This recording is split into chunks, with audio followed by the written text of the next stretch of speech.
E aí, pessoal, agora que a gente já viu alguns conceitos de marketing, eu queria aprofundar com vocês, queria fazer uma abordagem dentro do processo de marketing. Como que acontece? Diferente do que a gente está acostumado no mercado, que normalmente as empresas se lançam sem fazer uma pesquisa, sem conhecer um pouco mais os concorrentes, para quem eles vão fazer os produtos, existe uma forma lógica, estruturada, sistematizada, para que a gente consiga aumentar as chances de sucesso ou reduzir as chances de insucesso. Como é que funciona isso? Esse processo de marketing ele é dividido em 5 partes. Então, qual é o pontapé inicial? A gente parte do pressuposto que a gente faz uma pesquisa de mercado. Para que essa pesquisa? Na verdade, não é uma pesquisa formal, não é algo que a gente vai precisar ir para o mercado, pegar um questionáriozinho, uma prancheta, perguntar para as pessoas. Não, a gente vai para esse mercado compreender e identificar oportunidades. A gente vai para esse mercado olhar os concorrentes, olhar os consumidores, ver o que a gente tem acontecendo em termos de economia, de política, de cultura daquele mercado que a gente vai entrar, para tentar entender de que maneira que a gente pode desenvolver um produto, um serviço que se encaixe mais com essas características desse mercado e desse momento do mercado também. Uma coisa que, assim, que eu acho bem bacana, um exemplo que eu gosto de usar, é o Lolo. Não sei se vocês conhecem o Lolo. O Lolo é um chocolate da Nestlé, né? É um chocolate fofinho da Nestlé, aquele que tem uma vaquinha, um azulzinho, e ele foi retirado de circulação. Há muito tempo atrás ele foi retirado de circulação. O que acontece? Passou-se um tempo, quase 15 anos depois que ele foi retirado de circulação, e a Nestlé estava fazendo uma análise das mídias sociais, identificando como é que a marca dela estava sendo falada bem, estava destaque para algum produto, e ela percebeu que o nome Lolo aparecia com muita frequência. Eles foram começar a aprofundar um pouco mais para entender que motivo era esse. Né? E muitas vezes as pessoas falavam do Lolo com muito saudosismo. Né? Oh, chocolate bom era o Lolo. Nossa, o Lolo era da minha infância. Nossa, que chocolate era aquele. Então acontecia muito disso daí. O que a Nestlé resolveu fazer? Ela resolveu relançar o produto.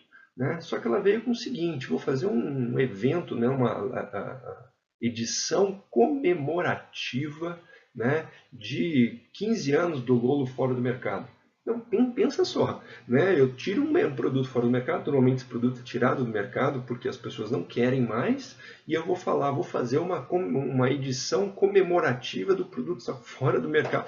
É uma coisa meio que lógica, né? Mas eles trouxeram isso. E o bacana das empresas, o que elas fazem? Elas viram e mexem, lançam essas edições limitadas. Para que serve isso? Para testar produto. Né? Porque se ela colocar no mercado e não der certo, não foi incompetência dela que não conseguiu fazer, era uma edição limitada, então não afeta a imagem da empresa. Então eles fizeram isso daí, fizeram a edição limitada de comemoração, os 15 anos do Lolo fora do mercado. E o que aconteceu? Muito sucesso, vendeu muito produto e a empresa voltou com o produto para o portfólio de produtos dela. Né? Então, como que a partir de uma análise de uma mídia social, uma análise de mercado, eles conseguiram identificar uma nova oportunidade e lançar esse produto no mercado? Então, é importante a gente fazer essa avaliação, o que tem acontecido em termos de consumidor, o que tem acontecido em termos de concorrência, de mercado, como falei para vocês, tecnologia, economia, cultura, se teve alguma mudança nas leis, o que está acontecendo que pode ou não me beneficiar para eu abrir o negócio, para tocar o negócio, para desenvolver um novo produto no mercado, um serviço. Né? Então, primeiro momento, a pesquisa. Fiz a pesquisa, vi como esse mercado, tirei um retrato desse mercado, vi como esse mercado está se comportando, o que tem de características, e agora eu vou segmentar. Né? Então, como a gente viu, a segmentação é a divisão do mercado em grupos de pessoas que têm características semelhantes entre si e se diferenciam das demais. Né? Então, quando eu faço essa segmentação, eu divido esses grupos, eu olho para um grupo desses, né, e eu resolvo trabalhar com eles, é quando eu chamo de público-alvo. O que é esse público-alvo? Quando eu defino para qual daqueles grupos que eu dividi eu vou desenvolver meu produto e vou desenvolver meu serviço, né? Normalmente as empresas não fazem produtos para todos. Eu escolho um grupo, dois grupos que eu acredito que eu tenha competência para atender de uma maneira mais qualificada e desenvolvo meu produto para ele. E a partir disso, eu começo a entender mais quais são os gostos dessas pessoas, como que elas se comportam, o que que elas fazem, quais são seus hábitos. E isso vai ajudar a gente a partir para a próxima etapa. Então, eu segmentei o mercado, aprofundei o conhecimento das necessidades desse público, a partir não só de faixa etária, de classe econômica, mas também dos hábitos, dos gostos, das atitudes, como vem a vida, né, como se relacionam com outras pessoas. Né? Então, isso é importante para que a gente possa formular nossa estratégia. Né? Que estratégia é essa? Agora a gente vai falar sobre o mix de marketing, né? Os 4 P's. A gente desenvolve o produto, o preço, a praça e a promoção. E a comunicação, que é a promoção. Né? Então, olha só, pesquisei o mercado, vi que existia uma oportunidade, que existia algo importante para eu fazer em função daquilo que estava acontecendo nesse mercado. A partir da divisão de mercado, eu escolhi um público para conhecê-lo de uma maneira mais profunda e agora eu vou desenvolver estratégias para poder atender essas necessidades de uma maneira mais completa. Então a gente vai falar sobre produto, praça, preço e promoção, que são as estratégias de marketing. A estratégia só entra aqui, muitas vezes a pessoa faz o produto e depois sai procurando o público. Né? A possibilidade de falha, de erro é muito maior, porque eu vou ter que procurar pessoas que podem vir comprar o meu produto. E às vezes com um pequeno conhecimento mais desse público, eu já posso fazer algo que seja personalizado para eles. Eu já posso fazer algo que seja mais a cara deles. E a coisa vai acontecer de uma maneira muito mais fácil, muito mais tranquila. Formulei minhas estratégias, botei meu plano em prática e agora eu vou analisar os resultados. Eu botei meu plano em prática é fazer a campanha, abrir minha empresa, começar a fazer contato com os clientes, né, desenvolver os projetos. Então botei esse plano em prática e eu vou analisar os resultados. O que é análise dos resultados? Eu fiz um planejamento. Eu imaginei, no primeiro momento, ou seja, no primeiro ano do meu escritório de arquitetura, ter lá meus 30 clientes. Né? Então, mais ou menos uma média de 2 a 3 clientes por mês, no início, no primeiro momento, bem por baixo mesmo. Né? Corri atrás disso daí. Né? Na hora que eu fui fazer uma análise do que eu consegui, do que eu atingi, eu percebi que eu consegui 20. E é a hora de eu começar a avaliar. Peraí, o que aconteceu? O que houve? Né? O meu produto que não está sendo bem aceito, a minha comunicação que não está sendo bem realizada, eu consegui fazer um bom pós-venda, ou desses clientes que eu atendi, eu peguei uma lista de indicações deles para que eu pudesse fazer um contato e fazer uma venda. Como que foi esse trabalho? Então é a hora que a gente para e a gente começa a refletir sobre todo esse processo que aconteceu, desde a identificação da oportunidade, da segmentação do público e das minhas estratégias, até realmente colocar em prática. Onde foi o gargalo? Onde foi a minha falha nesse processo? Né? Após essa análise dos resultados, identificando os motivos de eu ter chegado lá, ou até mesmo os motivos de eu ter chegado lá e até mesmo me superado, eu faço ajustes e aperfeiçoamentos. Uma coisa que eu gosto de reforçar bastante com as empresas que eu faço um trabalho e com os alunos durante o curso, quase sempre é necessário fazer ajuste e aperfeiçoamento. Por quê? Nem sempre eu consigo entender 100% desse meu mercado. Nem sempre a concorrência vai ficar lá paradona, esperando eu crescer. Né? E mesmo assim, quando o consumidor compra um produto meu, quando ele vem desenvolver um projeto, e eu posso até mesmo sugerir um outro projeto para ele, o que acontece? A expectativa dele mudou. Né? Então, se no primeiro momento aquele preço que era um pouco mais baixo, ele ficava receoso, mas recebeu um belo de um projeto, já que agora a gente está colocando os produtos no mercado, nosso portfólio aumentou, né, ele vai ter uma expectativa maior, ele vai ficar mais esperançoso daquilo que vai ser entregue para ele. Então eu tenho que entregar ainda mais do que eu tinha prometido inicialmente. Então esses ajustes e aperfeiçoamentos são necessários em função dessa dinâmica do mercado. Então esse processo é importante para que a gente consiga aumentar os nossos resultados, né, ou reduzir a probabilidade de sucesso. Pesquisei o mercado, segmentei, pensei nas minhas estratégias de produto, praça, preço e promoção, botei isso em prática, fiz as análises dos resultados, identifiquei o que deu certo, o que não deu, o que eu repito, o que eu tenho que melhorar e parto para os ajustes e aperfeiçoamento e isso daí volta a rodar. Então, dessa maneira, eu penso nas minhas estratégias não focado nas minhas competências, mas eu olho para as minhas competências e vejo o que o mercado está querendo, que oportunidade é essa que eu tenho aí no mercado. Ok? E logo agora a gente vai falar sobre o composto de marketing, né? Ou seja, aqueles elementos da estratégia, que é o terceiro momento, se refletem aqui. Eu gosto muito de representar o mix de marketing dessa maneira, né? Olha aqui, quem está no centro das ações? Meu mercado-alvo. É o meu público-alvo. É para quem eu vou direcionar as minhas ações. Né? Então eu tenho aqui o meu produto, a minha praça, o meu preço e a minha promoção. Né? Vocês estão vendo que todos esses elementos eles têm a mesma proporção, são do mesmo tamanho, porque a grande sacada de uma estratégia de marketing é a gente conseguir alinhar esses elementos, ser coerente com esses elementos, que todos eles possam ter o mesmo peso. Como assim? Vocês já foram no supermercado alguma vez e olharam que um produto estava abaixo do preço, muito abaixo do preço que ele costuma ser vendido? Qual é a primeira coisa que a gente olha? O produto está muito abaixo do preço, a gente já fica assim receoso, pô, tem alguma coisa errada. O que a gente olha? Prazo de validade. Né? Já é automático nosso. Eu vou lá e já olho o prazo de validade.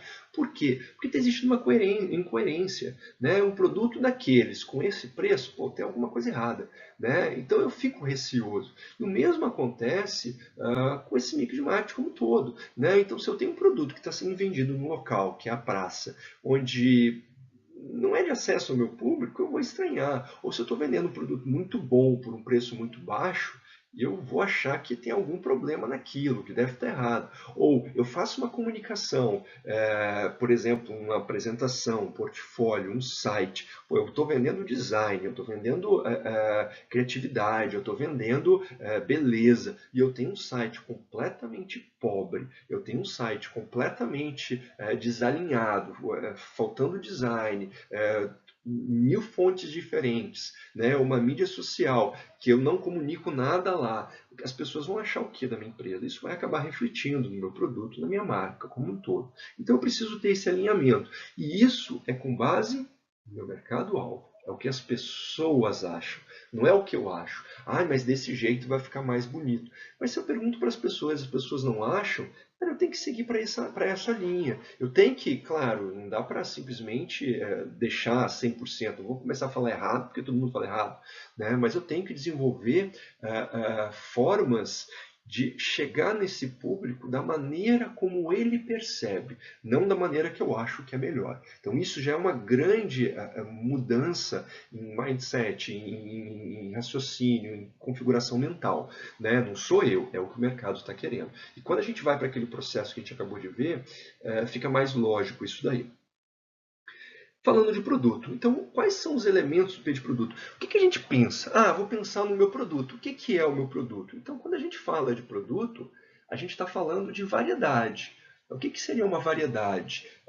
Por exemplo, eu tenho uma indústria de lasanha. Eu vou fazer só lasanha bolonhesa, vou fazer lasanha bolonhesa, 4 queijos, de frango. Então, eu ofereço para aquele consumidor uma variedade em cima daquilo que eu estou me propondo. Então, estou falando sobre alimentação. Eu vou oferecer aquilo. Eu estou falando sobre o mercado de arquitetura. Estou vendendo serviço. Cara, será que dá para falar sobre imóveis residenciais, paisagismo urbano de praças e trabalhar com uma questão de licitações? Será que esses três elementos aí eles têm uma relação direta? Né? Será que esses três elementos para o mesmo público que eu estou trabalhando são pessoas diferentes? Né? Então, quando a gente fala de variedade, eu posso oferecer opções diferentes para aquele consumidor. Isso vai facilitar para ele na hora de uma escolha e também fazer com que ele compre mais vezes de mim. Outra questão muito relacionada a isso é a qualidade. E é uma coisa que a gente fala com muita frequência. O que é qualidade? né? A qualidade a gente acha que é um produto que dura, um produto que não quebra, nem sempre, né? Se o consumidor achar isso, ok, mas qualidade, na verdade, está na relação da expectativa que ele tem e da percepção que ele teve no consumir o meu produto. Como assim? Quantas vezes a gente já não foi assistir um filme, né? Um filme muito bom, excelente, ganhou vários prêmios, né? Mas antes de ganhar vários prêmios, eu fui no cinema, vi o filme, olha que bom, hein? Legal, não sei o quê. Mas não era tudo que eu imaginava. Porque, na verdade, o que aconteceu? Talvez eu tenha ido com uma expectativa muito alta, né? Então, o que é a qualidade? É quando essa expectativa está igual à percepção.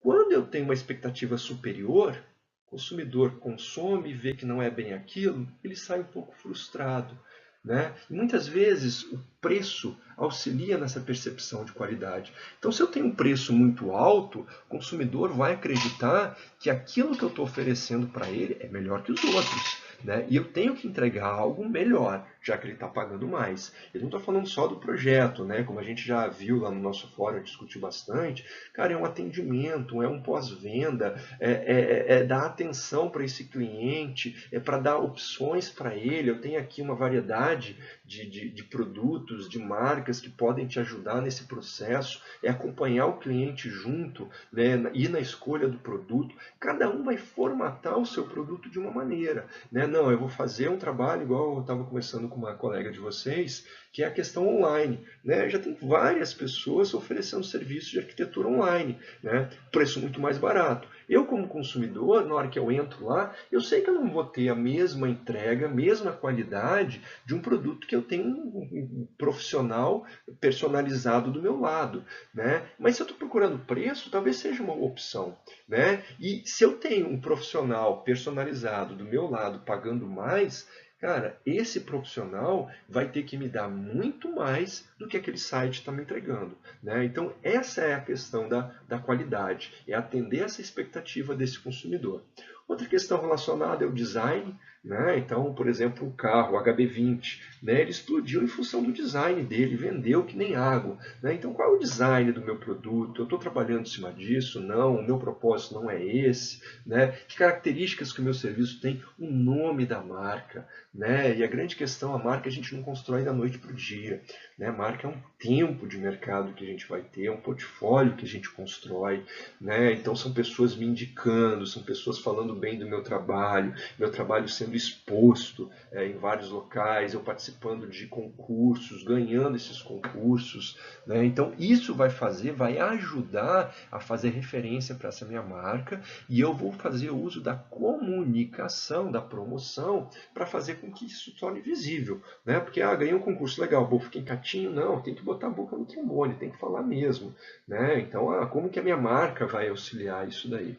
A embalagem do meu produto, né? Então, como que eu entrego esse produto? Então, por exemplo, chego no supermercado, muitas vezes eu olho para um produto e aquela embalagem acaba me conquistando. Então vamos imaginar o que é a embalagem do nosso serviço de arquitetura. Né? É aquilo que o consumidor está vendo no primeiro momento. E o meu portfólio, então, está bem montadinho, eu tenho coisas para mostrar para ele, eu tenho fotos dos meus produtos, do que eu já fiz, como que está o meu cartão de visita, o meu site, a minha mídia social, não necessariamente que precisa ter, né? Mas é uma coisa importante hoje em dia, principalmente se eu quero me relacionar com esse consumidor.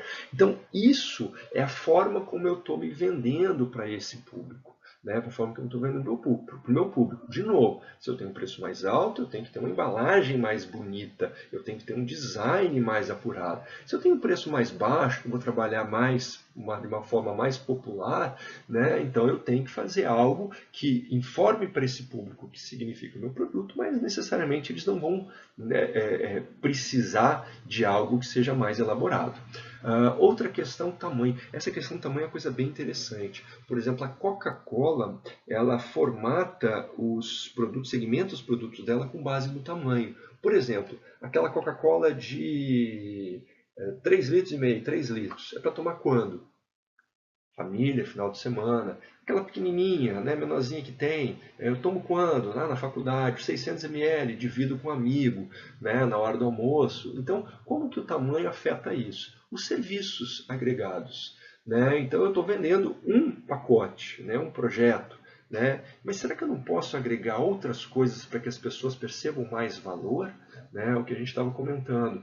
Eu vou acompanhar esse consumidor a um local para ele comprar produtos, uma loja para ele poder comprar produtos, para auxiliar a escolher os produtos. Não, eu já tenho alguns parceiros que eu ofereço para ele, que eu já tenho isso. Como que é montar? Então tudo isso faz parte. Por exemplo, hoje as concessionárias de veículos, elas não vivem de venda de carro. Elas vendem de venda de serviços. Então eu tenho uma concessionária, eu te dou, por exemplo, 3 anos de garantia. O consumidor fica muito satisfeito, mas quem mais fica satisfeito nisso tudo é a concessionária.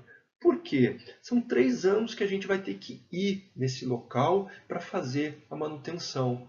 Né? E se eu não for, eu perco a garantia. Olha o custo psicológico que eu estou tendo. Né? Então eles estão jogando para a gente um custo psicológico e a gente acaba indo lá durante esses 3 anos e eles estão ganhando dinheiro. Né? Então, como isso é importante. E a questão das devoluções. A questão das devoluções apareceu muito com o surgimento da internet, de negócios pela internet. Por quê? Eu tenho hoje, por exemplo, uma Dafit. Você compra um produto lá e você tem trocas para fazer. Ou seja, se não gostar, você manda de volta que eles trocam para você. Né? Então, isso é uma forma de reduzir um custo psicológico de será que o produto vai caber em mim? Será que vai ser legal? Será que vai ser bom? Será que eu vou gostar? Então, eles acabam resolvendo isso com esse processo de devolução. Tudo isso eu penso na hora que eu for oferecer o meu produto e serviço no mercado. Quando eu falo de praça, eu estou falando não só do meu ponto de venda, mas qual é a região que eu vou atender. Então, quais são os meus canais de distribuição? Para uma empresa, de uma maneira geral, vamos pensar, eu vou fazer uma venda direta, ou seja, eu vou vender direto para o meu consumidor. Eu vou vender para, se for um produto físico, né? Para uma loja, essa loja vai revender, né? Ou eu vou vender meu serviço pela internet, né? Então isso caracteriza de formas diferentes a forma como a pessoa pode ter contato comigo. Então são meus canais de distribuição. A cobertura é uma coisa importante. Né? Eu vou fazer meus projetos para onde? Eu vou atender só a Grande Vitória, eu vou atender o estado inteiro, como que isso vai funcionar? Né? Porque na hora que eu avalio isso, eu tenho que pensar também depois em que custo que eu vou ter. Isso tem que estar embutido no valor do meu projeto, né? De como que isso vai ser, como é que isso vai funcionar. Então, que cobertura que eu quero, que regiões que eu vou atuar. Qual é a variedade de canais? Não, eu vou fazer esse trabalho eu mesmo, né? Eu vou ter um ponto próprio, eu vou ter um escritório próprio, não, eu vou trabalhar com outras pessoas, não, eu vou vender também pela internet, como é que vai funcionar isso daí. Meu ponto de venda, a prestação de serviço, a gente não tem tanto isso. Estoque. Pergunto, vocês têm estoque? Serviços de arquitetura têm estoque? Né? E é uma coisa que a gente tem que avaliar muito bem. Por exemplo, vamos imaginar que eu montei um escritório sozinho. Eu vou querer trabalhar quantas horas por dia? Se eu fizer um cálculo de quantas horas por dia eu pretendo trabalhar, vou colocar 8 horas por dia, né? Só que a quantidade de projetos que eu tenho, que eu pego para trabalhar, só estão ocupando 4 horas do meu dia. O que significa? Que eu tenho 4 horas ociosas. Será que eu não posso preencher essas 4 horas ociosas desenvolvendo algum outro tipo de serviço? Né? Ou fazendo algum serviço específico, até mesmo para poder agregar valor ao que eu estou realizando, para poder cobrar mais caro por isso. Vamos imaginar um hotel. O que um hotel faz? O hotel ela tem sua capacidade de ocupação. Né? Hotel não, vamos pegar outra coisa, vamos pegar um avião. Um avião com 200 lugares. Se esse avião levanta voo com 150 lugares ocupados, significa que os outros 50 não rentabilizou, não deu dinheiro para a empresa. Né? Eu tenho como pegar essas 50 cadeiras e colocar no próximo voo, para o próximo voo voar com 250? Não tenho como. Então, o que a empresa aérea faz? Ela faz promoção. Ela sabe quais são os períodos de baixa, qual é a taxa de ocupação que ela tem, e ela começa a trabalhar em função disso. Ela começa a se planejar e lança no site de compra coletiva, lança no Decolar, lança alguns produtos de maneira de valor mais barato. Para quê? Para ocupar aquele tempo ocioso. E a gente, será que a gente não pode fazer alguma coisa relacionada a isso? Lembrando, sem prostituir o mercado, né, sem fazer com que aquele meu serviço se desvalorize ao longo do tempo.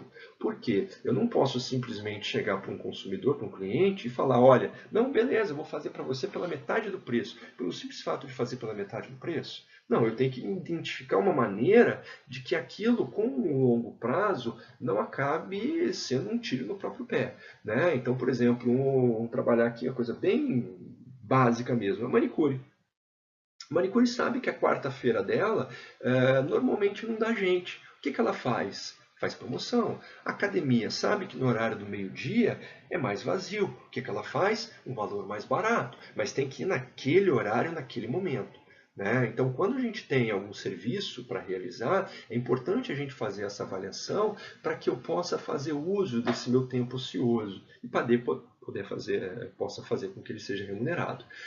E a questão de transporte e logística é como que o produto vai fazer, como é que eu vou fazer para esse produto chegar no consumidor, que não é tanto o nosso caso aqui dentro de um serviço de arquitetura e urbanismo.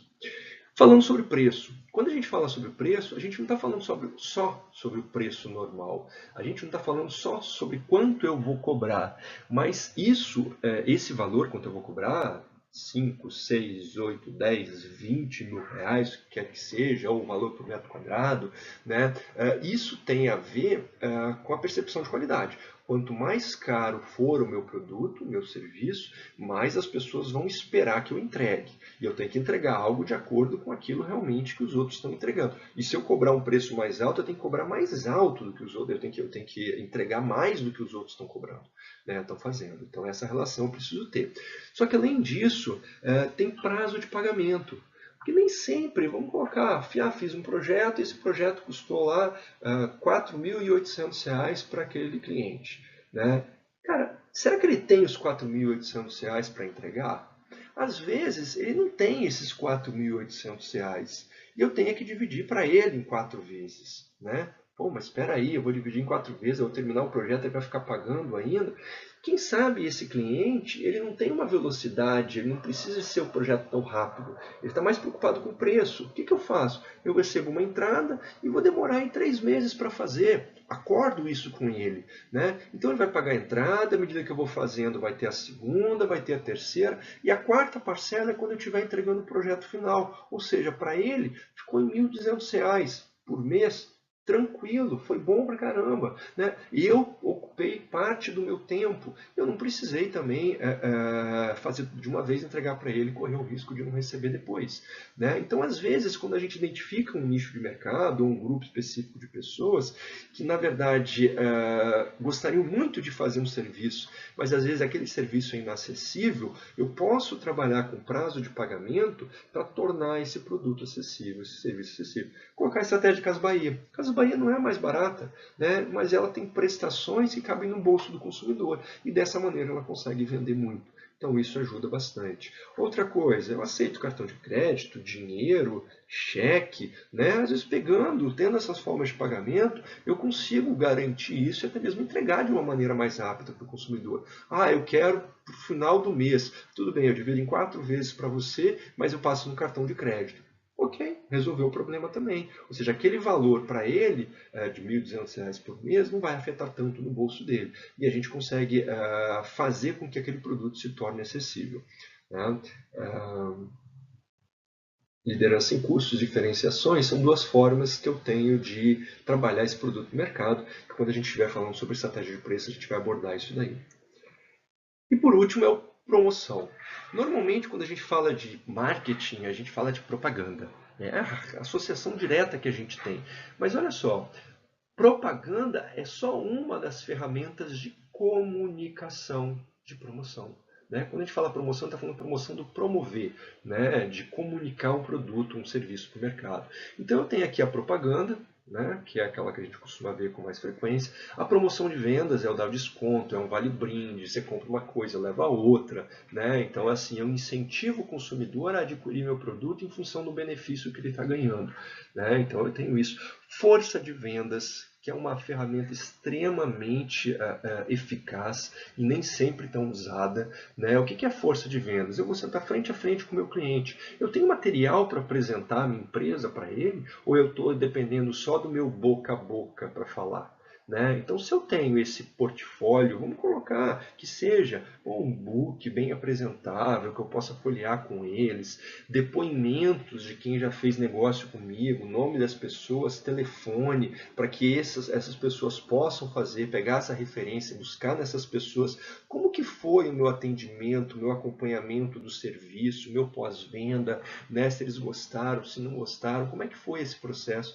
Então, se eu tenho material como esse, eu consigo fazer com que essa minha venda seja mais fácil, né? Porque não sou somente eu falando, mas eu tenho, nem todo mundo é só auditivo, tem pessoas que são mais visuais, sinestésicas, a gente tem uma série de comportamentos das pessoas que a gente pode trabalhar a partir desse vendedor, ou seja, nós sentando com o cliente. Relações públicas, que é uma coisa importante também que a gente pode fazer, que é a geração de conteúdo, né? E esse conteúdo a gente pode, por exemplo, contratar uma assessoria de imprensa para falar de algumas técnicas, né? Às vezes até coisas simples dentro de casa que a gente pode fazer com relação a um urbanismo ou até mesmo um design de interiores, né? E mandar para a mídia.